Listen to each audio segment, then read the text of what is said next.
Welcome to our broadcast, folks. Privileged to be with you this evening, folks. Friday, the sixth day of the. Welcome to each and every one of you. Share the live as we come. Share the live, folks. Smash that emoji. But we didn't want not to have a show, even though we've had lots of challenges over the last 24 hours. Happy to have each and every one of you with us. Happy to have the folks from Kururu with us, folks, and Samville ringing the bell one time for husband and wife. You know yourself, folks. Happy to be here with you. Our apologies for not having a show this morning. As we said, folks, we've had a number of challenges over the last 48 hours, and we are here, folks, as we head off into the weekend to give you a sense of some of the things that happened over the last 48 hours. How are you folks doing there where you are? We are happy and privileged to have all of you. Good night, Jacqueline, Rodney, and Wilma, and Sharon, Linden, Diane, Shirley, we see you too. Shirley, Lambert, Wilma, fired up and ready to go, folks. We are happy and privileged. Why are they throwing us off the screen? Don't do it, folks. Don't do it. Why are they throwing us off? Power Television. Power Television for you. Sebastian Orilal, Cheryl Ann Green, Cheryl Ann Haywood, Cheryl Ann Haywood. Good to have you, Cheryl, and Brenda, and Eva, and all the other folks who are with us this evening. Let's get right into it. We don't want to keep you guys waiting more than you have to. The opener tonight, folks, you all might be familiar with the one and only Dr. Terence Campbell. He is the opposition representative on the Natural Resource Fund Investment Committee. You know, the coalition government put in the architecture, the framework for the National Resource Fund. That is the facility through which we receive our oil revenues and quite soon our gas as well. The coalition put that in. The PPP came and tweaked it for themselves, folks. And in a letter this morning, in a letter to the press, Dr. Campbell apparently outlined what he thinks of this committee, what has been happening on this investment committee for the Natural Resource Fund.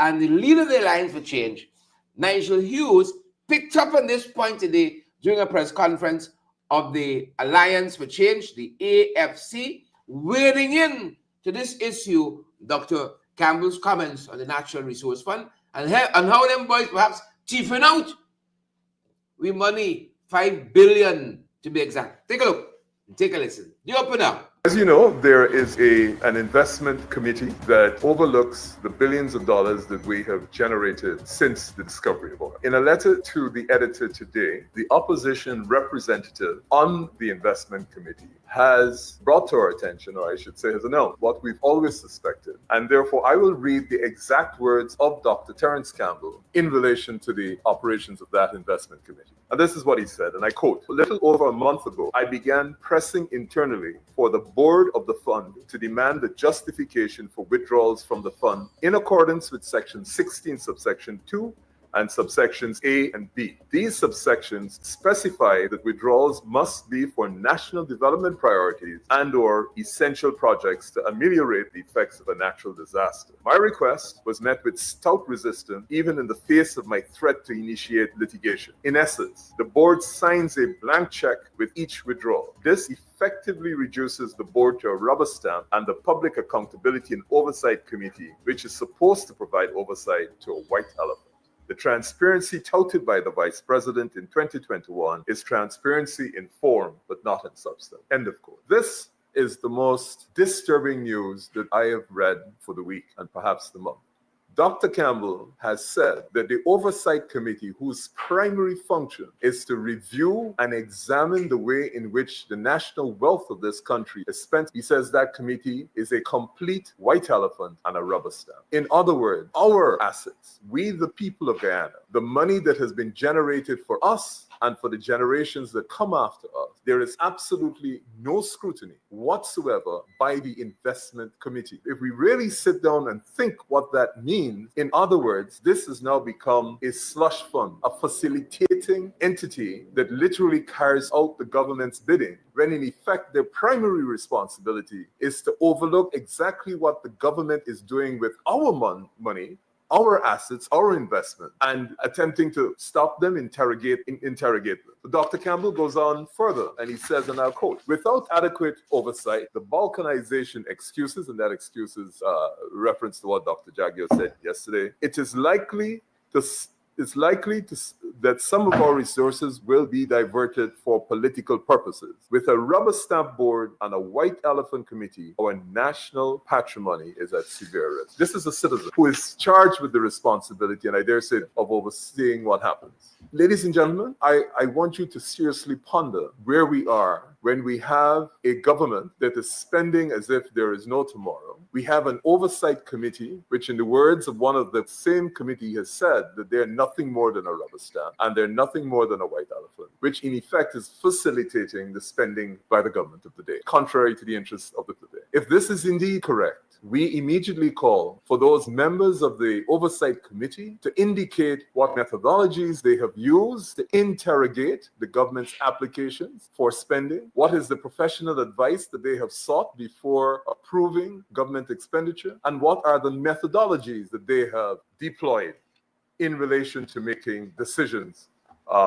about our wealth and about our investment. As you know, I had earlier in this year said the PP is a commercial enterprise. As being generous then, but it is a commercial enterprise, and it's a commercial enterprise that is dedicated to creating prosperity for a few and advancing the interests of the friends, the family, and the favorites of those people who are in the PPP. I want all of us as citizens to consider what we are seeing here. In the light of the disclosure by Dr. Campbell about the way in which the Oversight Committee operates, in the light of the fact it's clear the People's Progressive Party is now a commercial entity dedicated only to delivering dividends to those who are in the upper echelons of that party, and in the light of the sheer magnitude of funds that have been distributed as a result of a lack of oversight, so the money goes straight from the National Resource Fund into the consolidated fund. And then think of the most profound statement made by Mr. Jagio yesterday, which essentially says, and allow me, showing how oil money is being spent would be difficult. If you wanted a perfect three-card trick, this is it. This is it. You have the vice president,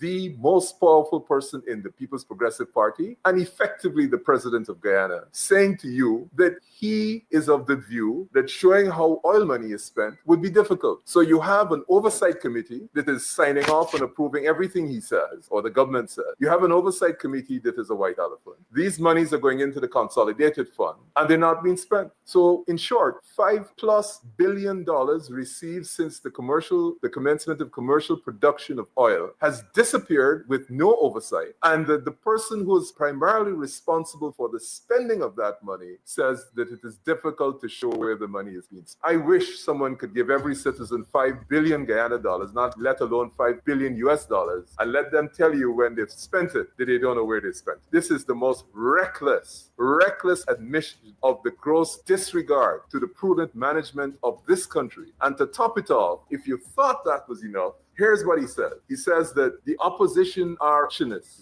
and they affect the efficiency of the government. Therefore, they don't deserve to be appointed to any position in which they may be able to examine and oversee the actions of the government. So, and he justifies this on the basis of efficiency. So you have to ask yourself, first of all, what is efficient? Efficient could be the money moving from the National Resource Fund into the consolidated fund so it can be spent where he can't tell you how it's spent. And all he wants is that to be done very quickly so the friends, families, and favorites of the PPP can continue to benefit from this money as efficiently as they want to get it, particularly coming up to an election year.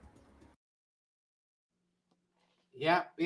Welcome back, folks. That's some of what's happening in our country. It isn't so. But I don't want to tell you how the money from the fund is being spent. What kind of story is that? What kind of country are we living in, good folks? Is that the country you want to live in? That was the that was the chairman, that was the leader of the Alliance for Change, Nigel Hughes, walking us through some of what Dr. Terence Campbell wrote about today in the press, and what a press conference we had out of the Alliance for Change. And we're going to be talking some more about exactly what came out of that press conference. Cameron Ramditan, for instance, who founded the Alliance for Change, member of Parliament, says that the Ghana police force needs an international investigation for corruption. You see what's happening in the Bahamas? How they might be coming not too far off. Yep, one of the high-ranking policemen in the Bahamian police force, who has responsibility for ports and airport, well, seaports and airports, arrested in Miami. You know, high-ranking member of the army, another policeman arrested, cocaine smuggling, cocaine running are the allegations. You know, we've been at it for a little while based on all we know that is transpiring in the Guyana police force. The Hickens of this world, the Brutuses of this world, you name it, that we know. Let us have an international investigation. But what's happening in the Guyana police force? So some of that was mentioned in the press conference as well. And then Member of Parliament, Reader Finance, talk to us about some what's happening with Bartica. Could you imagine? You have a morgue in Bartica that hasn't been working for a while. You got to buy ice for your own dead. I hope we have some time this evening to touch some of these issues. I hope so. I hope so. Good folks, we got some time to touch on some of these issues. Look some of the other things we're following on the card this evening. A little bug flying about, folks. A little bug out there. You know, some things are operating on in at least one African country. We think you ought to know about. There's that. We're going to talk about that.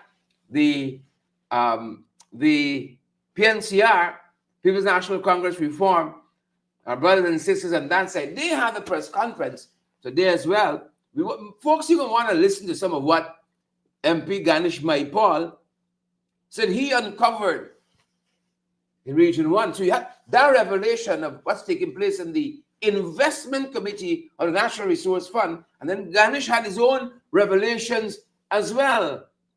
Yep. And then we can talk a little bit about what some other things that the Alliance for Change saying about GECOM and the chair. Who must go and who swing? We can talk about that as well, good folks. And then what would a day in this country be like if we didn't have a fire or two? We had one of that today. We had one of that today, good folks. So these are just a couple of the things as we head off into the weekend. It's a couple of the things we're going to be looking at. And why not let us turn our attention immediately to that particular, this one, you know, got the signs of COVID written all over it, you know, taking us back to that period. You remember when we had COVID? You remember that? I didn't like it then, folks. And to God, by God, I like it now. Some of what they're telling us is very, very, very, very scary. This a mysterious illness with flu-like symptoms has killed 79 persons. Primarily, listen to this. If this is not end of day story, primarily teenagers aged 15 to 18 in the Southwestern Democratic Republic of Congo.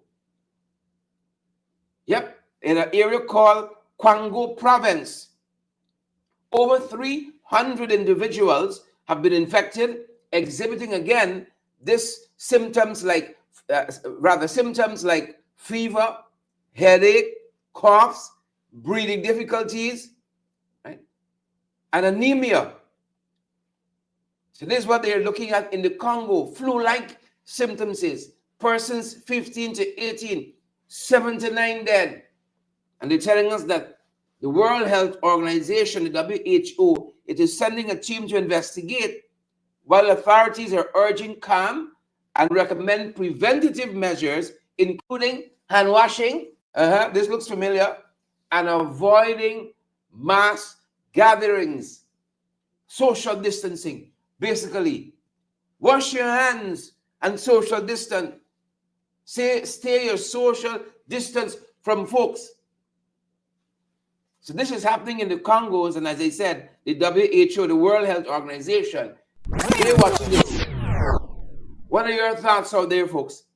Joy Dotson says this is so sad. Joy, how are you doing? How is Region 1 treating you? Joan Stephanie, Jamal Aziz, Kwana Mingo, Rhonda. Y'all stay safe out there. Right? Stay safe out there. So that's just some of what we have concerning this mystery illness, as they said. Flu-like substances. Flu-like substances. I hope the authorities taking note and fix that refrigerator for the dead in Bartica while you're at it. We got enough to deal with as is. Please and thank you. Fix that fridge. Fix it. She must go. The chairman of GECOM, that is what the Lines for Change was vehement about today. Claudette Singh got to go. She got to go. And I love it how leader of the Lines for Change, Nigel Lewis, did it. So as he come out fighting today. All the blacks, good afternoon, Jack New. I know you're watching. She got to go. Came out fighting. Yeah, come out. Lampy pampy, you know. Sometimes as soon as you come out, you gotta come out swinging. Some people say you have no method. But sometimes that's the game plan. Wounded, badly wounded. Their Lines for Change. What's happening there at GECOM? Look. Nigel Hughes says it's untenable. You so coaches. He said, Madam Justice, you had a nice run.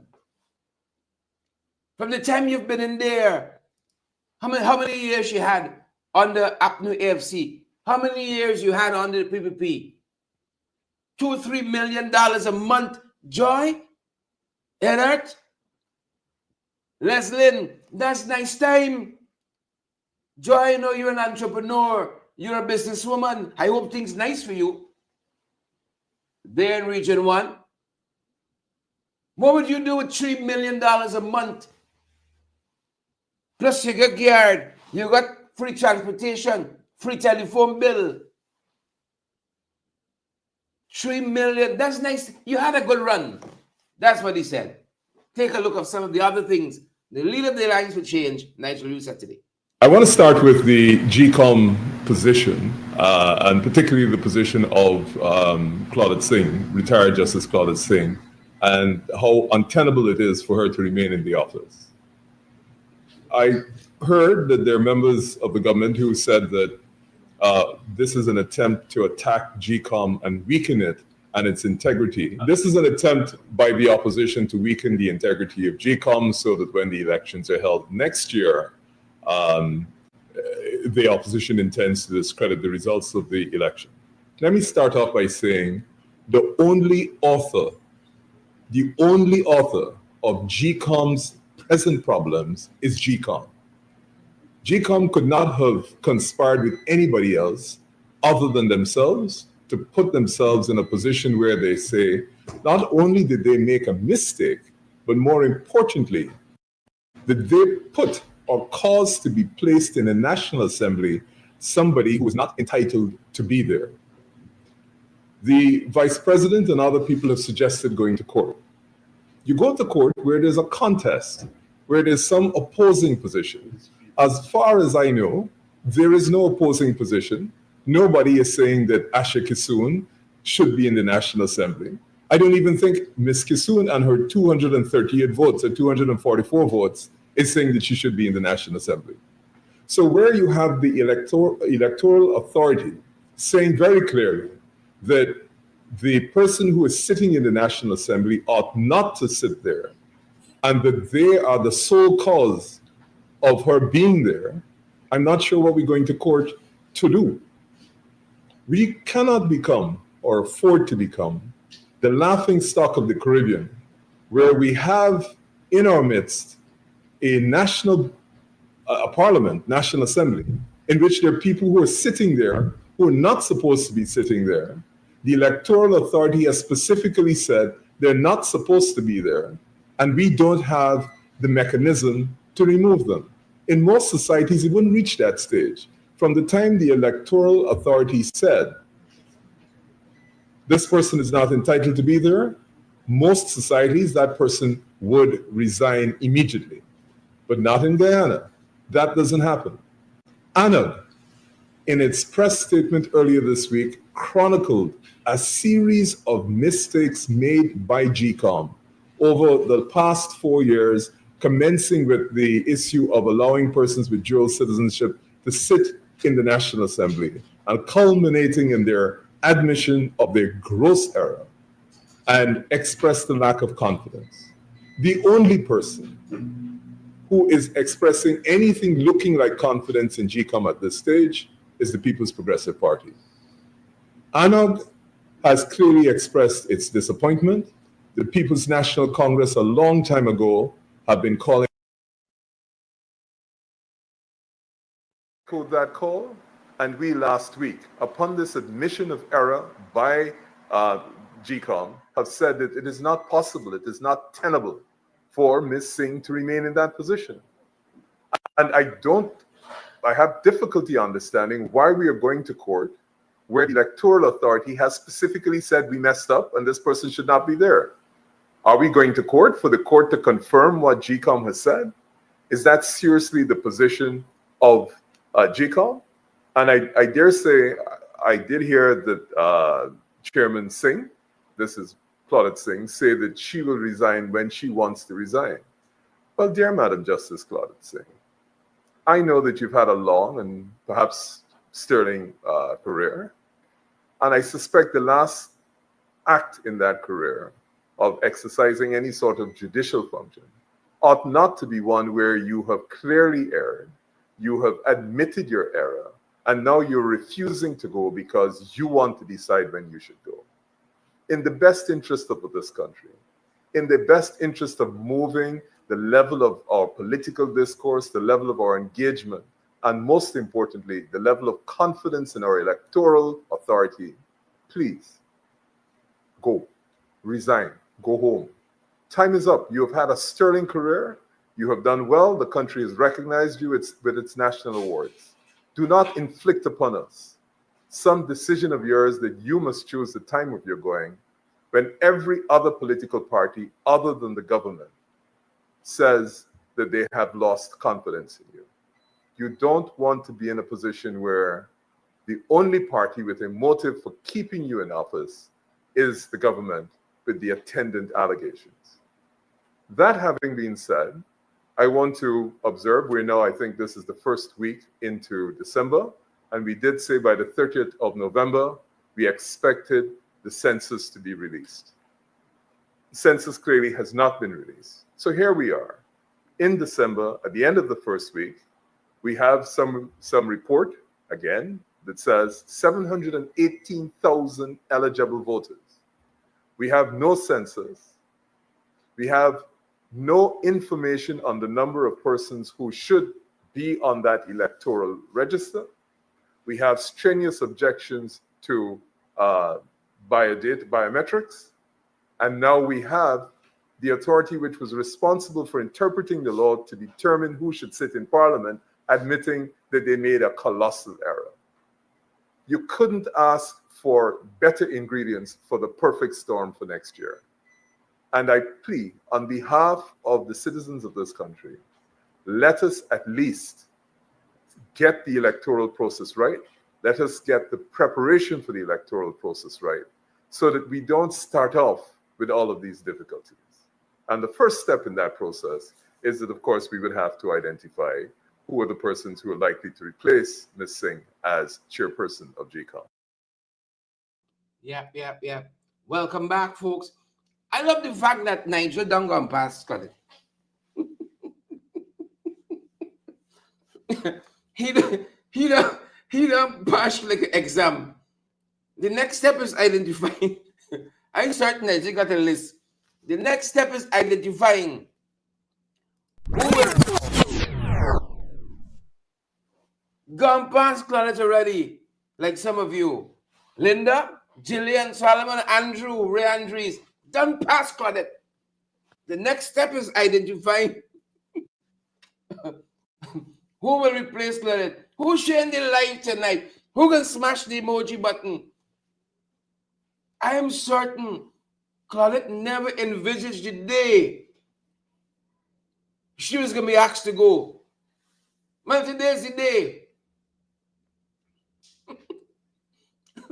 You know nothing I admire? You know nothing I admire? Let me ring the bell one time. I admire Nigel Yu's sensibilities. I admire them. You know, we from South, we grew up differently. Dear Madam Justice, dear Madam, it's out of the place. He giving her notice. Dear Madam Justice,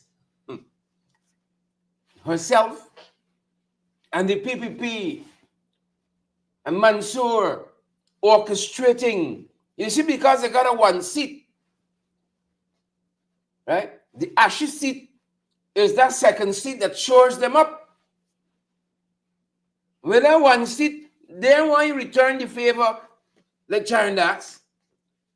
They don't want you to return the favor like Charandas. So they shore up that one seat by thieving an extra seat. It's thief in broad daylight, you know. It's thief the thief Anuk seat. Just like that.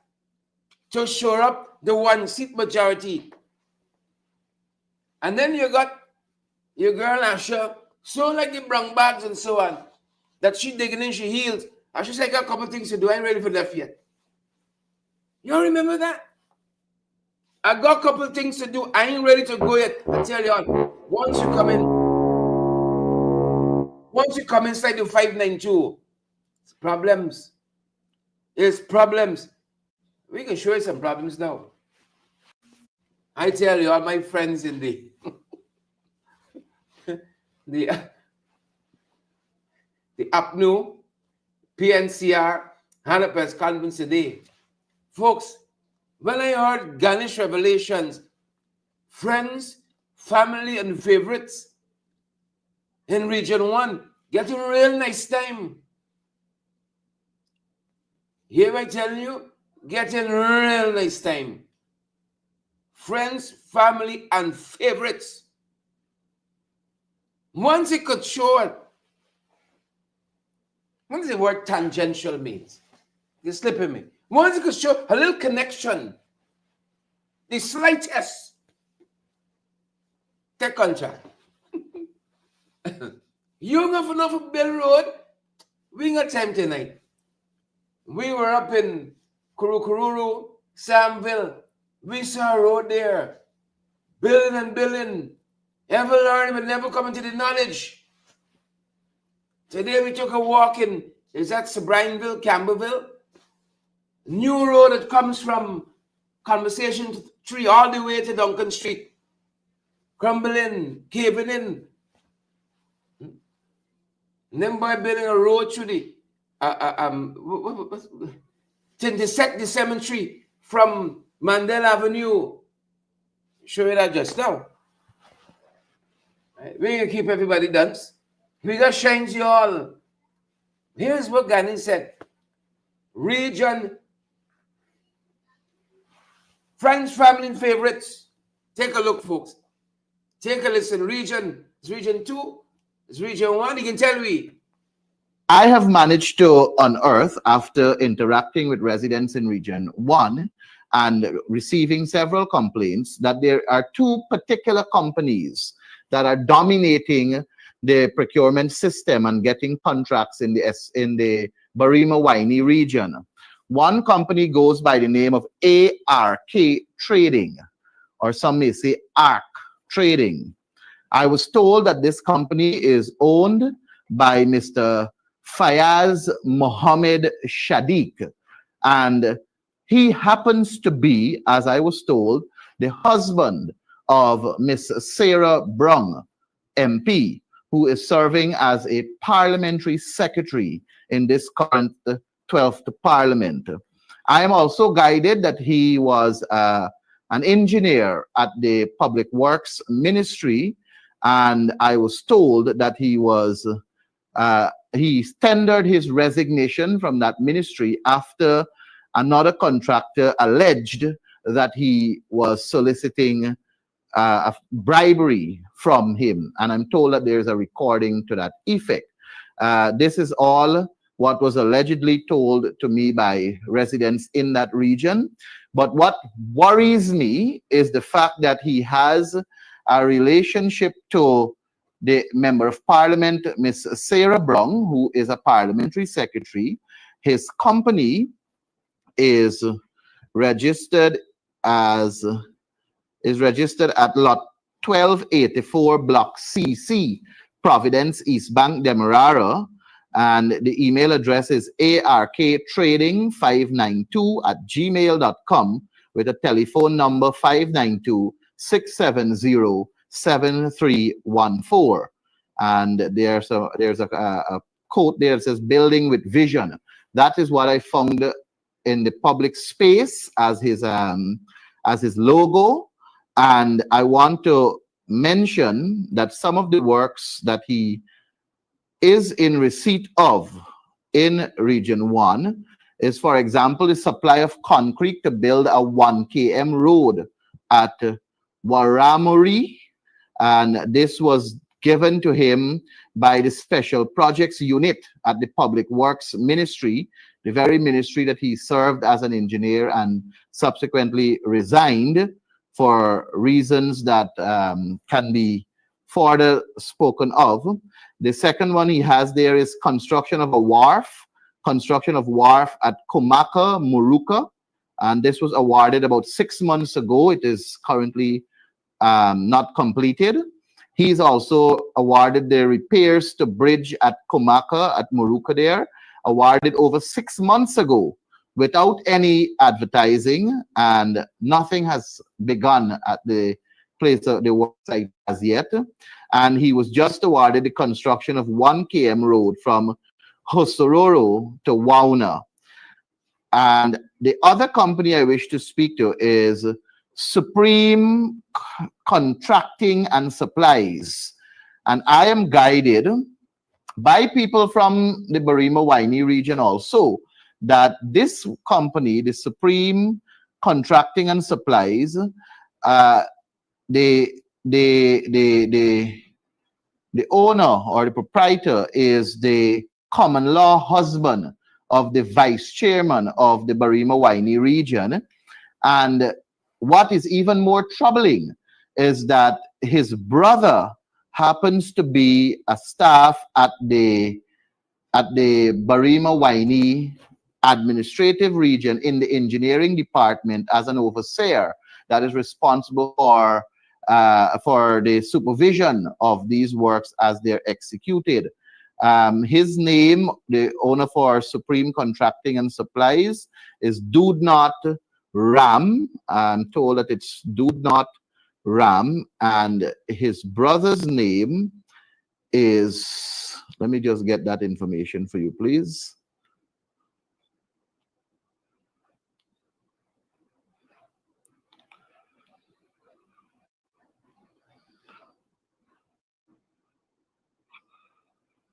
Okay, so I will get the brother's name in a few, but he is also in receipt of several projects there at Region 1, like the construction of a bridge and timber revetment at Barima End Access Road, Mabaruma.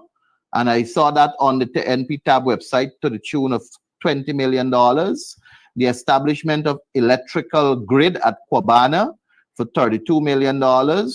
The construction of an L-shaped living quarters at Mabaruma for $79 million.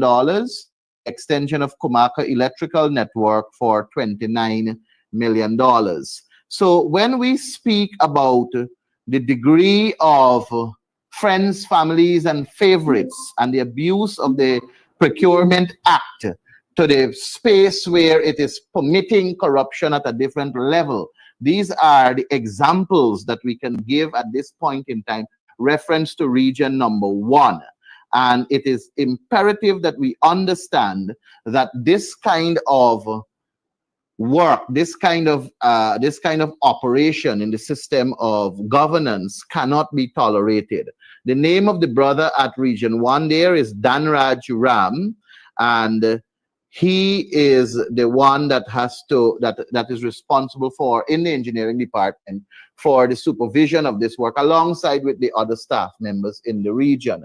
So I want to bring those two findings of mine from the Barima-Waini region to the public space, and to again make that call for there to be an amendment to the Procurement Act, for there to be an inclusion of a member from the opposition to sit on the board, so that we can able to have proper scrutiny, we can have accountability, transparency, and good governance in our country, especially at a time when we have so much resource at our disposal coming from the oil resource. We must ensure that it is spent in a manner where accountability and transparency is paramount above all other actions like these, where it clearly shows the favoring of friends, families, and favorites.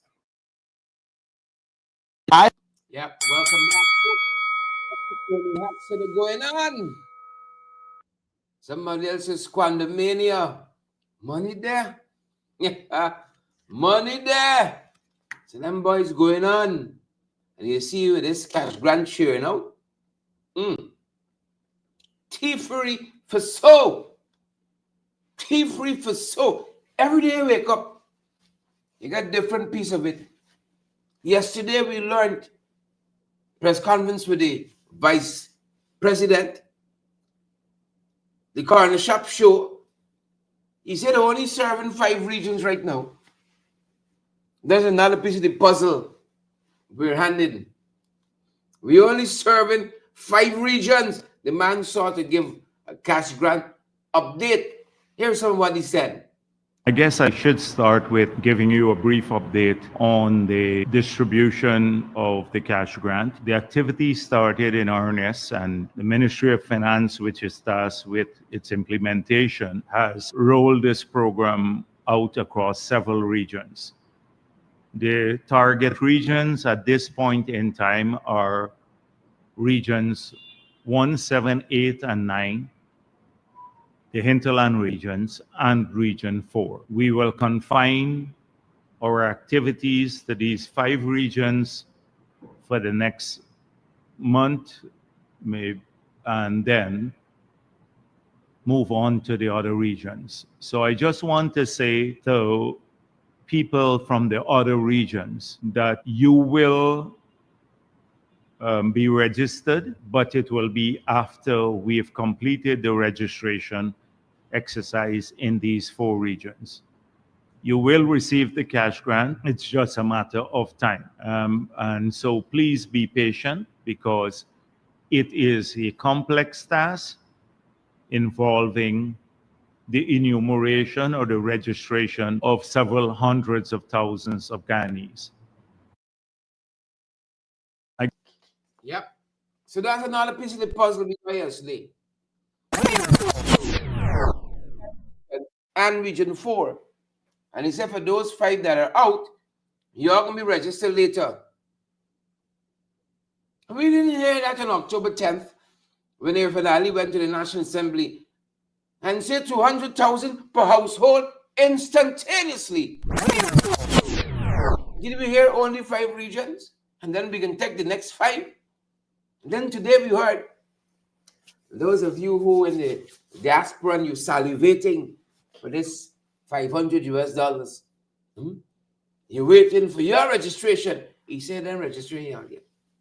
Or they're not registering overseas. So you got to come home.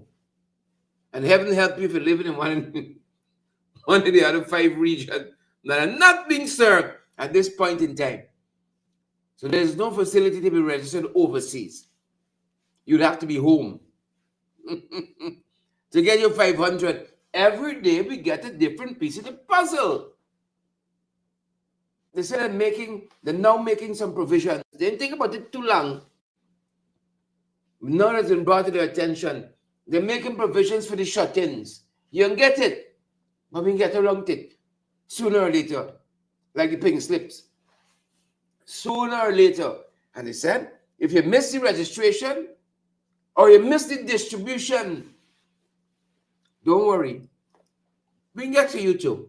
Don't worry, you can get it. If we've completed, say, 95 or 96% of the persons in a region that are registered and we get the checks in their hands, then the 5% remaining, 4 or 5% remaining, we can, at a later point in time, set up a mechanism for people to be registered, and they too will receive their checks.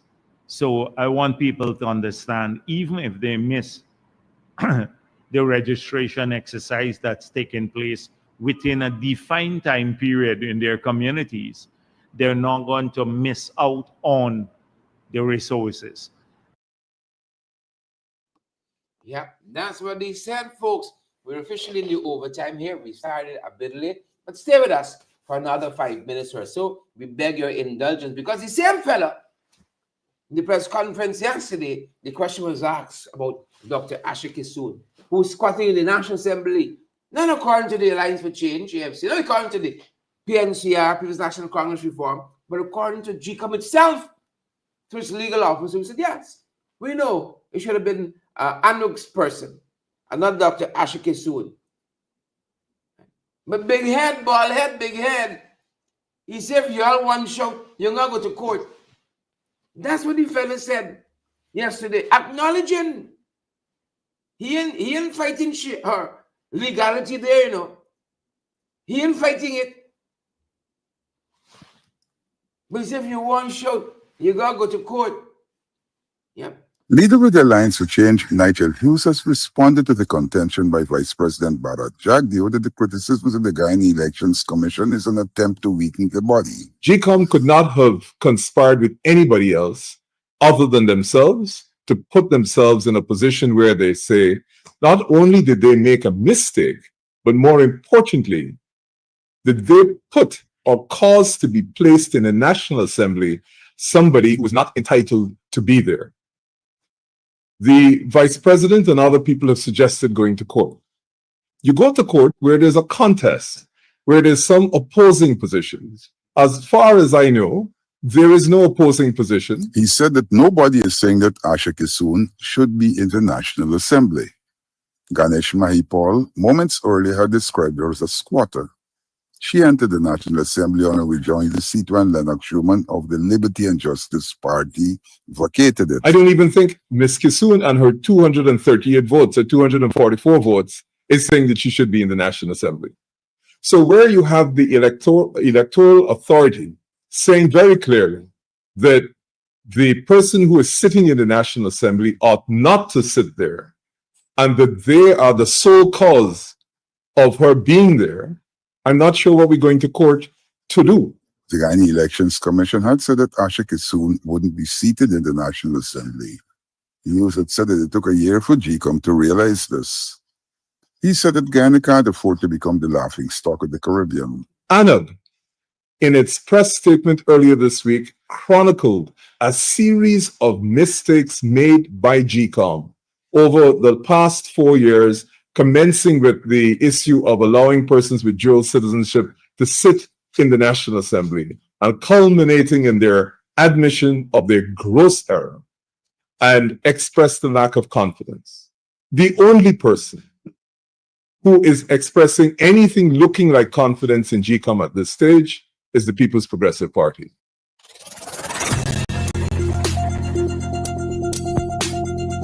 Yeah, because as we said, folks, these are the folks that, yeah, because they got to shore up that one seat. We got to get to the next election, and they don't want to be hobbling there. Finally destroy the house in Buxton this morning, folks. We're still getting details about the origins of this fire. There's no fatalities that were mentioned. Of course, people could be traumatized when something like this happens. But a fire, what a day in this country would be like if we didn't have the fire. That'd be the real news here. But our thoughts and prayers of the folks that lost their belongings and so on in this fire at Buxton. Our thoughts and prayers are with them. As we're in the Christmas season, they are putting away some folks for safekeeping. A 19-year-old, it's a little hard of bringing. It's going to spend Christmas in jail. That's what they're telling us. Kevin Charles, 19 years old, that he's a homeless. 19 and homeless. Imagine that. Pleaded guilty for robbery under arms, the Georgetown Magistrates Court, and after stealing a cell phone and a wallet on Water Street on November 30th. This reinforces y'all got to be careful out there. Please and thank you. Tis the season. Them boys outside, more bad. You know, we say here, if you can't do the time, don't do the crime. So that's one of the things we're following, folks. And look at this cocaine story. Yeah, like the police and army and government officials in the Bahamas. Big cocaine story in the Bahamas. They're telling us airport workers were nabbed with about 10 pounds of cocaine. Now you see little Keisha Green, 25. You say, Keisha, look like I could settle down with Keisha. You don't know. We don't know. 29-year-old Keisha Green, apologies there, and Shaquille Thompson, 28 years old. They were arrested after being caught with cocaine during a routine security search by Kanu officials. That's what they say. Can't do the time, don't do the crime. Please and thank you. You know we're going from here. You pimped the car. City Hall woke up the other day and found that somebody was bringing a road through the cemetery that they didn't know about. That's the way central government operates. I could remember carefully. All your bald head, big head friend, the vice president, he said during the last election, local government that is, local government election, he said whoever wins, we're going to work with them in City Hall. We're all for development. There's the lies they tell election time, you know, and they have fought. You have seen them fight City Hall, tooth and nail. So they woke up and see sheriff security securing the area, sheriff construction preparing to build or lay the foundation in the road. And City Hall don't know. Folks, we caught up today with counselor, hard-working counselor at City Hall, a former senior GDF officer, hard-working. Officers know to work hard, soldiers know to work hard. He's a hard-working city councilor. Leland Saul said, Chief, what's happening here? Give us the 411. Take a look. Take a listen. And this is the closer, folks. Take a look. Take a listen. The closer. Last week, I received a report from the sector that central government is executing a project on the southern boundary of the Parliamentary Cemetery. That area between Cemetery Road to Mandela Avenue. Upon inquiry, the sector was told that the dam is being upgraded to a road to facilitate the movement of vehicular traffic. That project is being executed by Sheriff Construction Company, and the executing ministry is the Ministry of Public Works. Upon visiting the area, I observed a drain being dug on the southern side of the cemetery, about 4 feet deep and 4 feet wide. And also the dam was cleared of vegetation. It's currently about 12 to 15 feet wide. Point to note that the drain is in close proximity of the graves. The tombs there, approximately between 1 to 2 feet. The soil in that area appears to be very, very unstable. What is worrying, central government did not consult with us. Of course, we have jurisdiction over the cemetery, but that is not unusual because central government has been executing several projects in the city, and they have not been consulting with us. I think And I know for sure in developmental projects, there should be consultation. We are unaware of the design of the project, the objectives of the project, and the likely outcomes. I think in future we would like to see central government need to talk to us so we can have our input, because a road through that area and also with the drain will have implication for the drainage of the burial ground. Um, I trust by us voicing or making known our opinion on this issue that central government will amend their ways and they will talk to us in future whenever they are executing projects within the city and especially areas where we have control over. There's several projects apart from that one that are being executed and people will ask questions and we cannot provide no answer. And you know, this is really sad. I am not certain if central government truly believe in the old concept of local government, because they do not recognize our authority and they think it's okay that they can execute project without consulting with us or without allowing us to have a say in these projects. And I believe it's part of government, central government and the PPP plan to further undermine the effectiveness of the council. And that is why they're doing that, because they're saying to people, look, we have to do this because the council cannot do that. But I want people to understand that the revenue base of the council is very small. Most of our revenue is generated from rates and taxes. These rates and taxes were set since 1997. Of course, we are in 2024. Apart from that, several initiatives that we have put forward that will allow us to increase the revenue base from for the council has not been favorably received by central government. And so we are operating with a revenue base of about $3 million to manage a city that is 70 square kilometer, manage a city that has a population of 240,000 people, manage a city that where you see additional persons passing through the city. To effectively manage this city, we will need a revenue base of about $25 billion a month. For example, to effectively address the issue of waste disposal and waste management, we need over $550 million yearly. To effectively maintain our markets, we need like about $500 million yearly. And of course, we have other program areas like safety and security, public health, all these issues we are responsible for.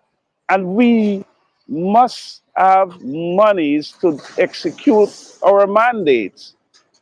Instead of working in a collaborative manner with the council, the PPP is bent on undermining the council. And what we face in Georgetown is the same thing you will probably see in Linden and in New Amsterdam.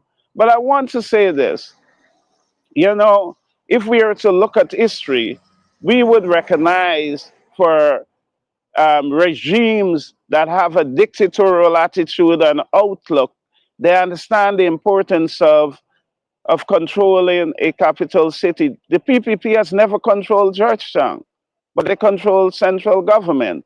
And hence, they're strangling the city in order to gain control. And that is what we see.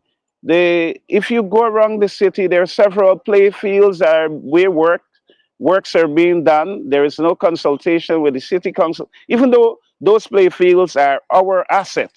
They don't talk to us so that we can have a say and we can partner with them and ensure we have the correct management structure in place to maintain these facilities.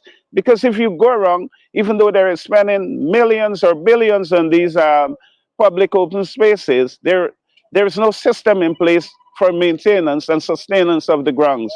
And you will see it as you move around the city. Thank you. All right, the councillor, Whelan Saul there, a former senior army officer, lieutenant colonel or something like that. I don't want to get it wrong. Thank you so much for that. Give you an update of what's happening there at the cemetery and the road that's coming through it. Them boys in one road, the 1-2. Maybe that's the one that they're going to do the live from. Who knows, folks? Go ahead and have a fantastic weekend. And that's the last bell. Have a fantastic weekend. Stay safe. Spend some time with your family, your friends, your loved ones. You know how.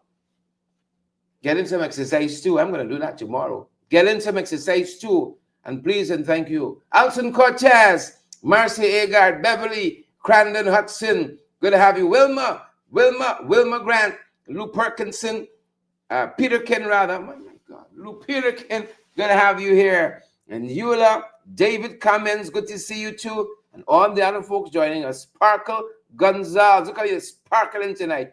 Good to have you on the live. That's our time, and that's our time. Stay safe. Right back here next week, folks.